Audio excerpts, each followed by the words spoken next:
The EU was founded for 3 reasons that are still relevant today, even though they have been given a different content. You have peace, democracy, and prosperity. Of course, peace is the real raison d'être of the European unification. Ladies and gentlemen, dear friends, this combination of peace, democracy, and prosperity is at the heart of what we really can call the European way of life. Ladies and gentlemen, do not expect populism to solve a single problem. A populist only wants to be popular by definition, and lacks all the leadership and courage to make difficult and sometimes unpopular decisions on the budget, on climate change and other issues. Of course, we have to take society's fears and worries seriously, but we have to turn fear into hope. In the past, we have succeeded in achieving mission impossible. There are many reasons to be skeptical, uncertain, or anxious. But pessimism is a form of intellectual laziness. I will explain myself.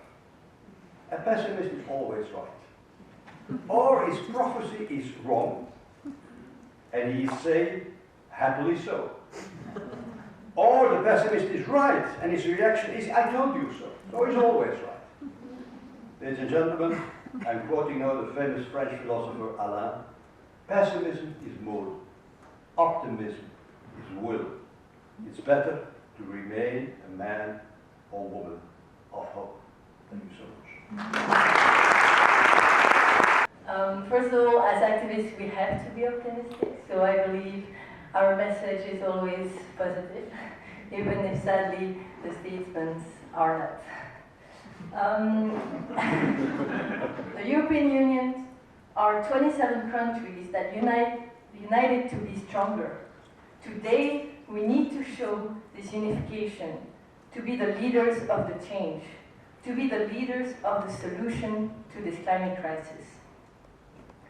Europe has a responsibility to act now, not only for our future, but for the present of many.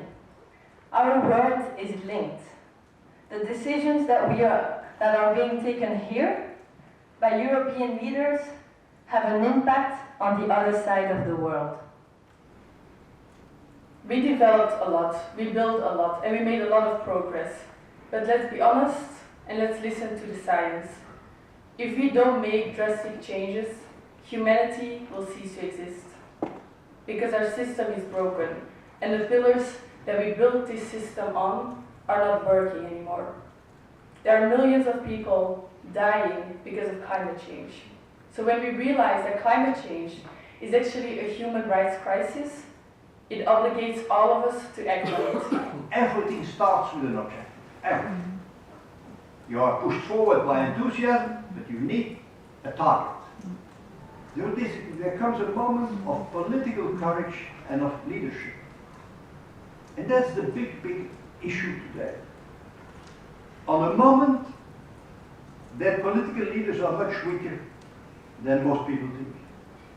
The nation states or the member states are politically weak.